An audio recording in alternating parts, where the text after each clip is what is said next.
من يهده الله فلا مضل له ومن يضلل فلا هادي له وأشهد أن لا إله إلا الله وحده لا شريك له وأشهد أن محمدا عبده ورسوله أما بعد فإن خير الحديث كتاب الله وخير الهدي هدي محمد صلى الله عليه وسلم وشر الأمور محدثاتها وكل محدثة بدعة وكل بدعة ضلالة وكل ضلالة في النار. أعوذ بالله السميع العليم من الشيطان الرجيم من حمزه ونفخه ونفثه. إن هذا القرآن يهدي للتي هي أقوم. ہر قسم کے حمد و ثنا، تعریف و توصیف رب العالمین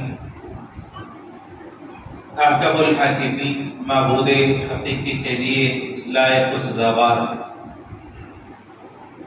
درود اور سلامتی نازل ہو سارے انبیاء اور خصوصاً آخری نبی محمد رسول اللہ صلی اللہ علیہ وسلم کی ذات مبارکہ پر صلوات ربی و سلام و برکاتہ علیہ. برادران اسلام،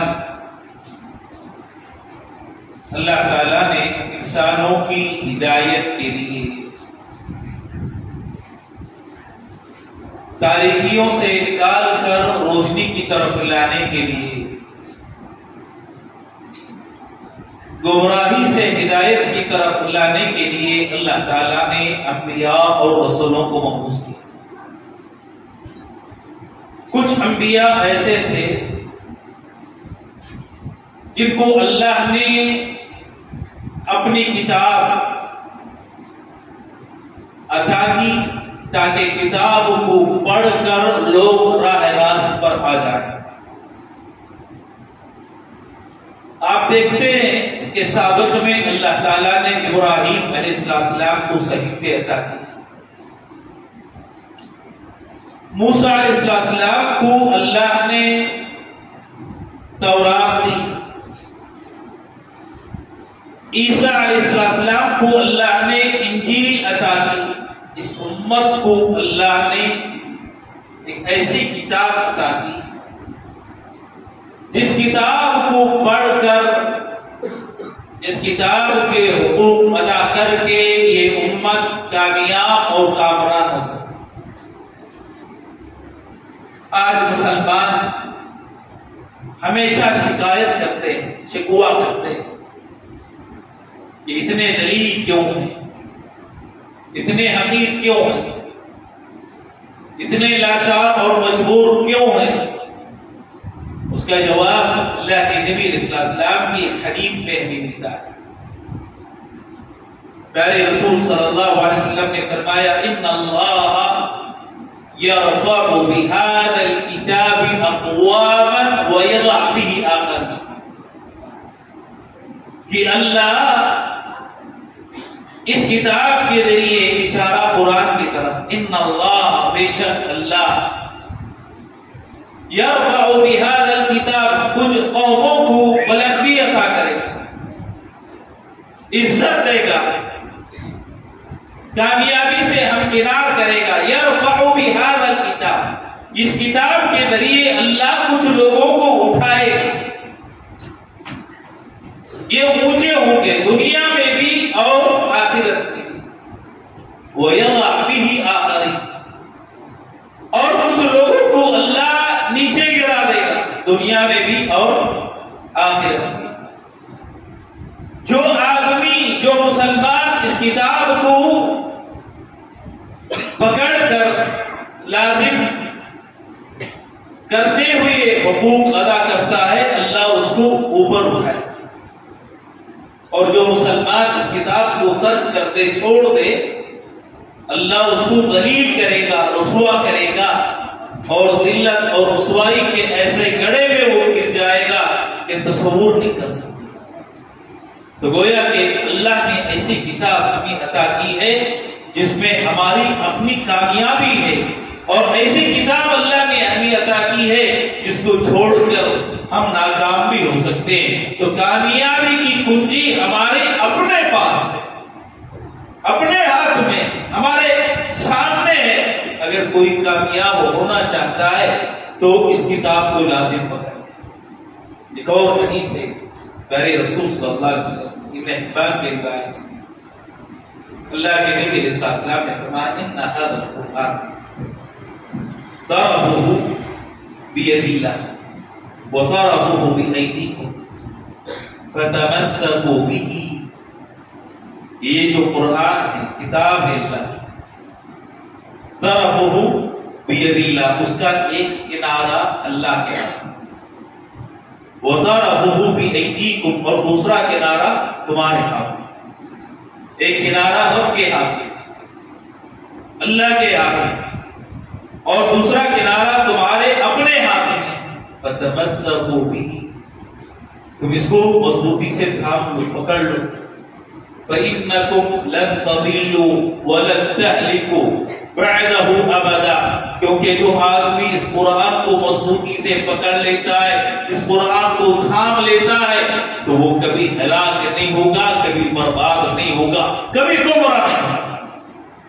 قرآن کو پکڑنے والا، لازم کرنے والا، مضبوطی سے تھامنے والا، گویا کہ اس کے لیے ضمانت ہے، خوشخبری ہے کس چیز کی؟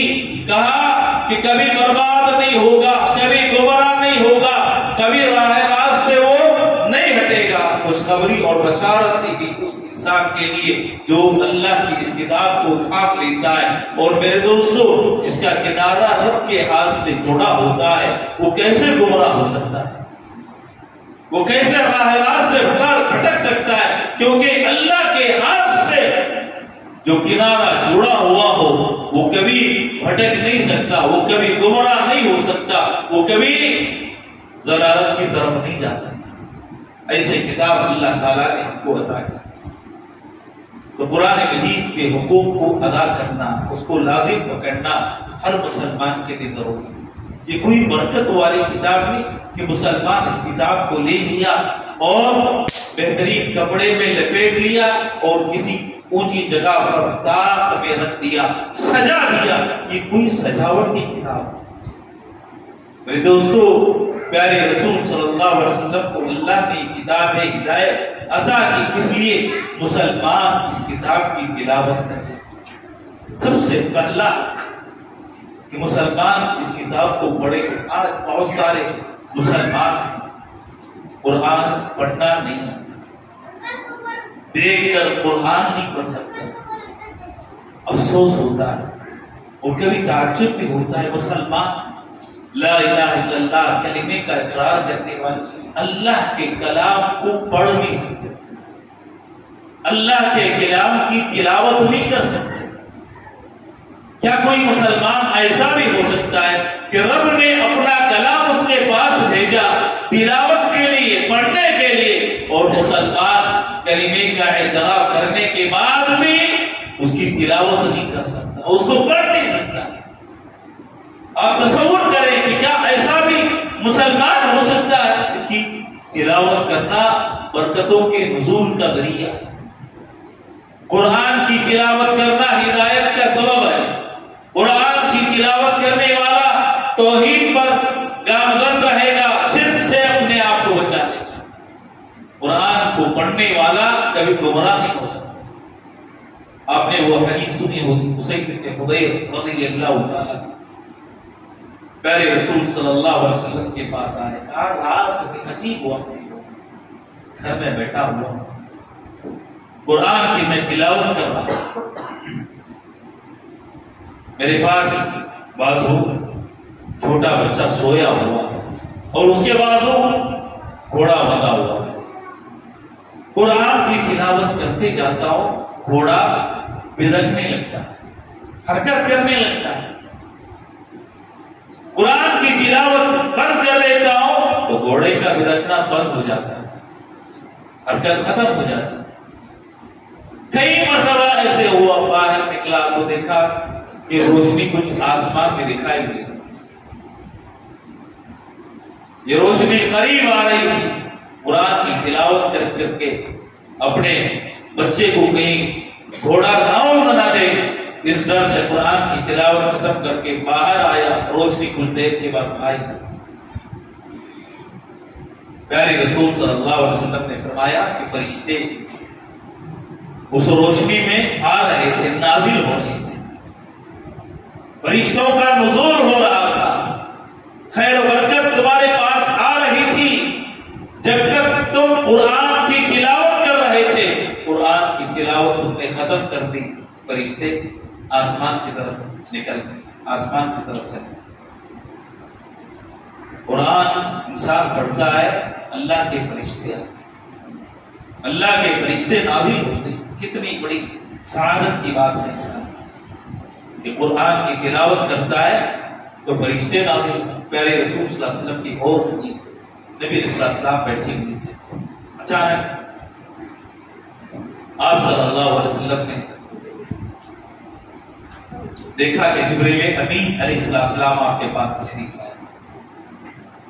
پیارے رسول صلی اللہ علیہ وسلم سے جبریل امین نے پوچھا، سوال کیا کہ آج ایک فرشتہ آپ کے پاس آنے والا ہے اور آسمان کا ایک ایسا دروازہ آپ کے کھولا جائے گا جو اس سے پہلے کبھی نہیں کھولا گیا تھا۔ آسمان کا دروازہ کھولا جاتا ہے، اس سے فرشتہ آتا ہے، روئے زمین پر کبھی یہ فرشتہ نازل نہیں ہوا، کبھی نہیں آیا، آج وہ فرشتہ آ رہا ہے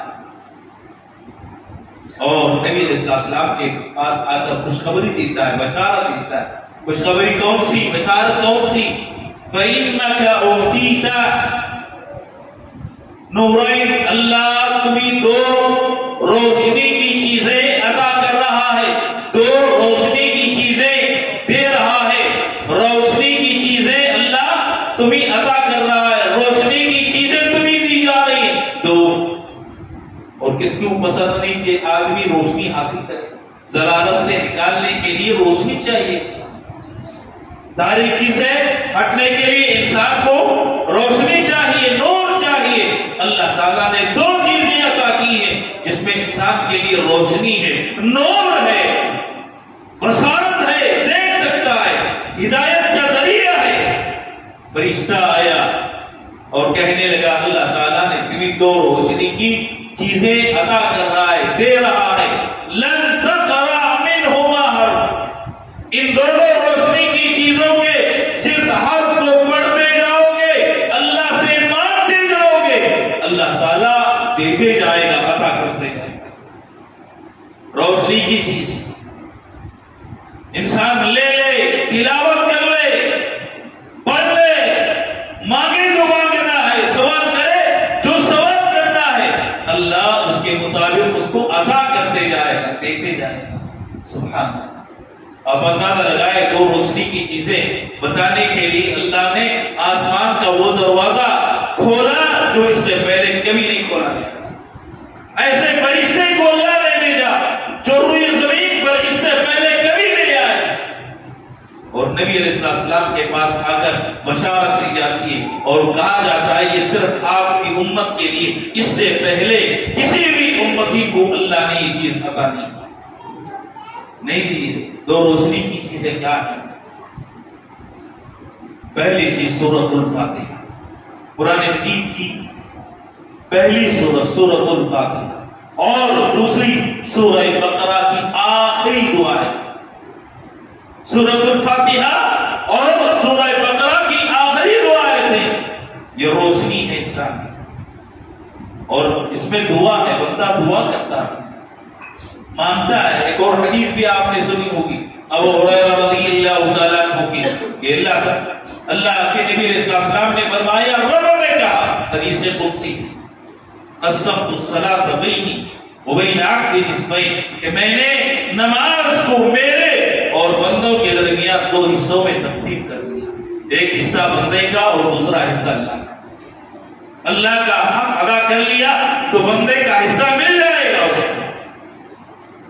بندہ پڑھتا ہے الحمدللہ رب العالمین تو اللہ تعالیٰ جواب دیتے ہیں، بندے کی تلاوت پر نماز میں سورہ فاتحہ کی تلاوت ہوتی ہے اور بندہ جیسے ہی تلاوت کرتا ہے الحمدللہ رب العالمین، رب کی طرف سے جواب آتا ہے حمیدنی عبدی، میرا بندہ میری حمد اور تعریف کر رہا ہے۔ الرحمن الرحیم، ہر آیت پر رب کی طرف سے جواب آتا ہے الحمدللہ رب العالمین، الرحمن الرحیم، مالک یوم الدین۔ اللہ تعالیٰ کہتا ہے یہ میرا حصہ ہے، یہ خالص بندہ میری تعریف کرتا ہے، میری تمجید، میری بزرگی، میری بڑائی، میری کبریائی کا اعتراف کرتا ہے۔ اس کے بعد بندہ جب تلاوت کرتا ہے ایاک نعبد و ایاک نستعین، یہ جو آیت ہے دو حصوں میں بٹی ہوئی ہے، ایک حصہ اللہ کا اور دوسرا حصہ بندے کا۔ ایاک نعبد، بندہ کہتا ہے اللہ ہم تیری ہی عبادت کرتے ہیں، تیری ہی عبادت کرتے ہیں، یہ اللہ کا حصہ۔ عبادت میں کسی اور کو شریک کر لیا تو گویا کہ رب کے حصے میں کیا کر رہا ہے، مخلوق کو شریک کر رہا ہے۔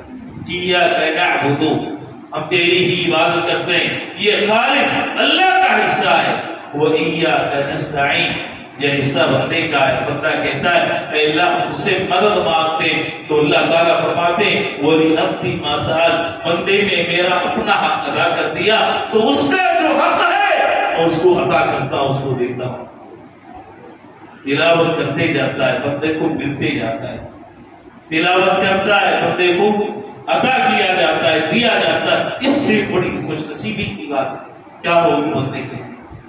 میرے محترم مسلمان کو اس کو قرآن کی تلاوت کرنا روزانہ معمول بنائے، ایک صفحہ، دو صفحہ، تین صفحے، کم سے کم انسان تلاوت کرے، ایک جز پڑھ لیتا ہے، بڑی اچھی بات ہے۔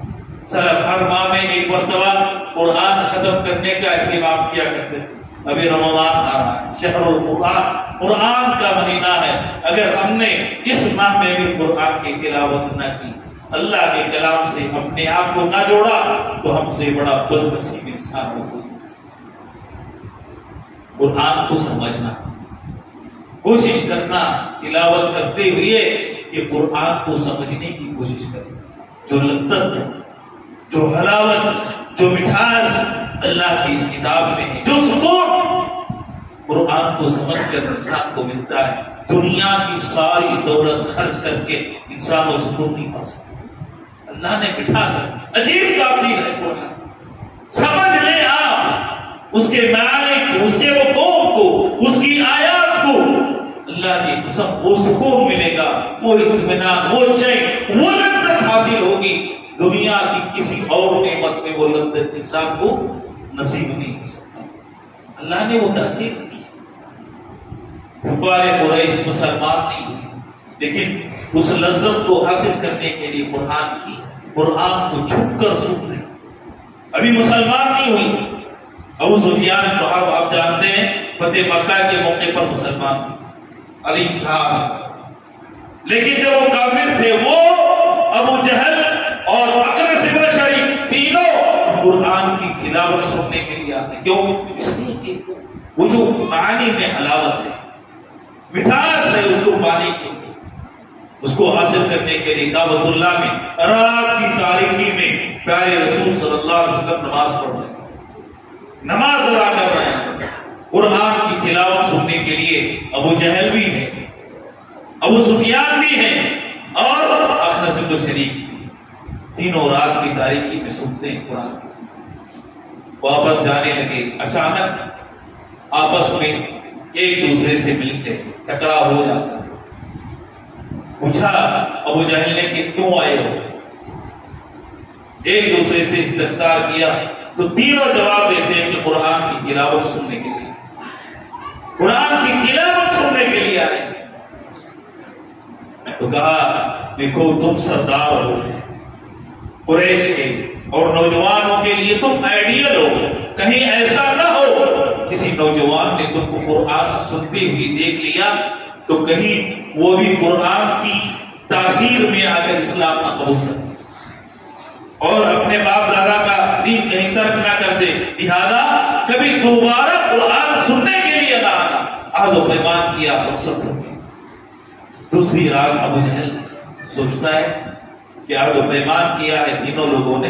شاید ابو سفیان نہ آئے اور اخنس بن شریک قرآن کی تلاوت سننے کے لیے شاید ان کا آنا نہ ہو. میں چلے جاتا ہوں, اکیلا سن لے گا. اخنس بن شریک نے یہی سوچا کہ شاید دونوں نہ آئے, میں چلا جاتا ہوں. ابو سفیان نے بھی یہی سوچا. تینوں پھر قرآن کی تلاوت سننے کے لیے آتے اور واپسی میں پھر آپس میں ایک دوسرے سے بھڑ گئے اور پھر عہد و پیمان کیا. صبح ہوتی ہے تو صبح ابو سفیان اخنس بن شریک تینوں پھر ملتے ہیں اور آپس میں گفتگو کرنے لگتے ہیں کہ اے ابو الحکم, ابو جہل کی کنیت تھی, تمہارا اس کلام کے بارے میں کیا کیا ہے؟ یہ جو کلام ہے کس کا ہے؟ اللہ کے نبی علیہ السلام کا. کس کا کلام ہے؟ نبی علیہ السلام کے کلام کو سنتے ہیں. اس کلام کے بارے میں اپنی رائے بتاؤ. ابو جہل کہنے لگا اللہ کی قسم مجھے پتا ہے یہ کلام رب العالمین کا, احکم الحاکمین کا. اس اللہ کے کلام کے ہونے میں کوئی شک نہیں, کوئی شبہ نہیں. کون اعتراف کر رہا ہے؟ ابو جہل, اللہ کا دشمن. پوچھا پھر ایمان کیوں نہیں لاتے؟ کہا کہ ہمارا قبیلہ اور نبی علیہ السلام کا قبیلہ دونوں خاندان زمانے جاہلیت میں برابر تھے. وہ حاجیوں کو پانی پلاتے تو ہم بھی پانی پلاتے, وہ کھانا کھلاتے تو ہم بھی کھانا کھلاتے, وہ نیکیوں میں سبقت لے جاتے تو ہم بھی نیکیوں میں سبقت لے جاتے. یہاں تک کہ ان کے اپنے قبیلے میں ایک آدمی آتا ہے اور اپنے بارے میں کہتا ہے کہ میں نبی ہوں, میں رسول ہوں. اگر ہم نے آپ کو نبی مان لیا, رسول تسلیم کر لیا تو آپ کا خاندان اونچا ہو جائے گا, ہمارا خاندان نیچے ہو جائے گا. ہم اپنے خاندان میں نبی کہاں سے لائیں؟ ہمارے خاندان میں کوئی نبی تو نہیں, کوئی رسول نہیں. اگر ہم نے نبی مان لیا, تسلیم کر لیا تو آپ کے خاندان کی عزت بڑھ جائے گی, ہمارا خاندان نیچے ہو جائے گا. اللہ کی قسم جب تک میں زندہ ہوں کبھی آپ کی نبوت پر, آپ کے رسالت پر ایمان نہیں لاؤں. لیکن اس کو پتا ہے قرآن پر حق ہے, قرآن سچا ہے. میرے دوستوں, کافر بھی قرآن کی سننے کے بعد اس کی لذت کو محسوس کرتے تھے. قرآن کی تلاوت کرنے کے ساتھ ساتھ مسلمانوں کو کوشش کرنی چاہیے کہ اس کی معانی کو, مفہوم کو سمجھنے کی. اور ایک اور حدیث ہے جبیر بن مطعم, نبی علیہ السلام وقت کی نماز پڑھا رہے, جبیر بن مطعم داخل ہوتے ہیں اور جبیر بن مطعم کی کانوں میں نبی علیہ السلام کی تلاوت کی آواز پہنچتی ہے. تلاوت سننے کے بعد کہتے ہیں کاد قلبی ایتھے, قریب تھا کہ میرا دل اڑ جاتا, پرندے کی طرح قریب تھا کہ میرا دل میرے جسم سے الگ ہو جاتا. قرآن کی تلاوت سن کر مجھے ایسا محسوس. میرے محترم مسلمان دوستوں, یہ عجیب تاثیر اللہ کا کلام انسان کی زندگی پر چھوڑتا ہے. اس میں شفا ہے, اس میں برکت ہے, اس میں اطمینان ہے, اس میں سکون ہے, اس میں لذت ہے اور اس کے قاری کے لیے ہدایت کا ذریعہ ہے. لہذا مسلمانوں کو چاہیے کہ اللہ کی کتاب سے اپنے رشتے کو مضبوط کریں, تعلق پیدا کریں, قرآن کو سمجھنے اور اس پر عمل کرنے کی کوشش کریں. رب کریم سے دعا ہے کہ اللہ تعالی ہم تمام مسلمانوں کو اللہ کی کتاب کی تلاوت کرنے, اس کو سمجھنے اور اس پر عمل کرنے کی توفیق عطا فرمائے. اللہ تعالی اس کتاب کے ذریعے مسلمانوں کو کامیابی اور کامرانی سے ہمکنار فرمائے. اللہ تعالی ذلت اور رسوائی سے بچائے, ضلالت اور گمراہی سے محفوظ رکھے. اللہ حسن خاتمہ نصیب فرمائے, سوء خاتمہ سے بچائے, جنت میں جگہ دے, جہنم اور قبر کے عذاب سے بچائے. آمین. وآخر دعوانا الحمد للہ رب العالمین.